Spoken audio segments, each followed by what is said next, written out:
Adam here with Brooksaw Antiques. Today we have this 1955 Smith Corona Silent Super Vintage Portable Typewriter. I'm going to show you how to use the functions and make sure they all work.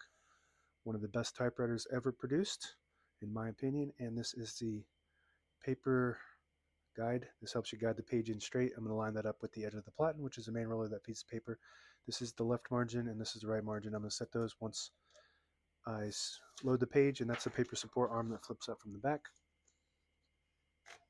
This is the paper bell that sits on top. It's got 3 adjustable rollers, and that's when you know you're dealing with a luxury Smith Corona, when it has all the support to hold the page down. It's got these 2 paper fingers in front as well. And I'm just going to set those on the edges. And when you set in these margins, you just want to make sure that you're not too close to one of the paper fingers, or else a vibrator that goes up and down could get stuck. That left one looks good. The right one looks good too.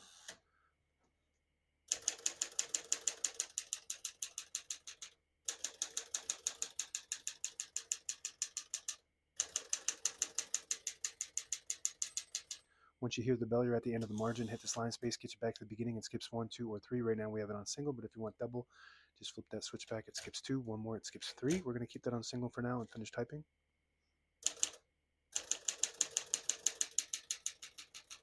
As you can see, all the keys type nice and none of them skip or stick. I'll type a sentence in red on the next line and switch from black to red. There's a switch on the right side.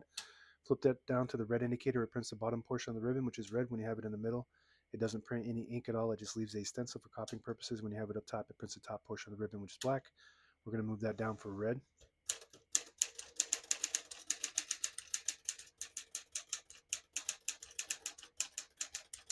Beautiful. Very tight action, smooth, quiet, and fast. The print looks perfect. Pica typeface prints 10 characters per inch. To pull the page out easy, there's a switch on the right side here. You flip that forward and it unlocks the rollers underneath the platen, allowing you to pull the page out easier or load thicker paper like carbon copy or cardstock. Make sure you flip that back before you load the next page, or else it won't load correctly. Going to flip this down for now and put the color back on black. This is one of the most popular typewriters ever produced. It's just super reliable, smooth, easy to use. It's quiet. It's not actually silent, but that's just the brand. It's much more quiet than your average typewriter. And there's a few other models that came out with this same era shell, the Clipper and the Silent and the Sterling.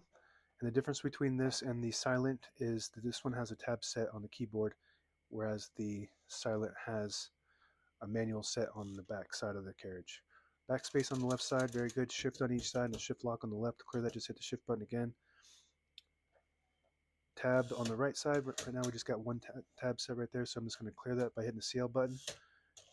But I always like to set one somewhere in the middle, so that way when you hit the tab button, it doesn't go slamming like that all the way to the end, causing wear and tear in your typewriter. So I'm just going to set one right there, hitting the set button, and you can set as many tabs as you want on this model. Below that is the margin release. When you get to the end of the margin, there's a mechanism that blocks you from printing. Hit that MR button. It does allow you to go all the way to the end or until you get stuck on that paper finger. Open the hood, all the brand new ribbons loaded on the left, so it's pulling to the right clockwise. If you want to switch that direction manually, there's a switch on the left side above the backspace. Flip that up to the up position, it pulls counterclockwise to the left. Flip it down, it pulls clockwise to the right. And it also has, like pretty much every single typewriter, an automatic ribbon reverse. When you get to the end of the ribbon, there's a little eyelet at the end on most ribbons that will pull this, and as you're typing, it will switch the side back and forth over and over until the ribbon goes dry. And here's a little example on how that works. So right now it's pulling to the right, but if I push this down while I'm typing, you can see now that it's pulling to the left. Same concept with the side. That's how you test that. Very good. This is your touch control from low to high. Right now it's all the way on low, but the higher you go, the more tension there is when you hit the keys. You do have to hit the keys a little bit harder for them to print, but they respond faster. So you just want to play with that to gauge what your touch control preference is. Right side, carriage release, super smooth. I really love this typer. This is one of my favorites. Definitely my favorite from the American-made company. Well, companies made in the U.S. This one's the best. This is your carriage lock, so you lift it up, it releases the carriage and locks in the middle, so when you have it in the case, it protects the escapement and the knobs. Left side, carriage release, super smooth. Very nice condition typewriter. And if you pull out this knob here, it disables the spacing so you can get to an exact spot on the page. You push it in, you get the clicks. Each one of those clicks is one space. Same concept with this lever here on the left side of the platen. Disables the spacing, you flip it up, you get the clicks, and it has a page gauge in there. What that does is it just allows you to monitor when you're getting close to the end of the page on the bottom, and you want to usually load this right underneath the 11. So right there is when you load the page, and as you're feeding it through, it'll start to warn you. In red there on the left, that's 2 inches left, and 1.5, 1, and that's the end of the page. And one more cool function this has is you can remove the platen very easily. You just lift up the paper bale, flip that back, flip the panel back, and then there's a little lever on the inside here. Flip it up, and it releases it. You want to have this, you want to have that pulled out on that side first, and then you push the little lever there, and it just comes right out.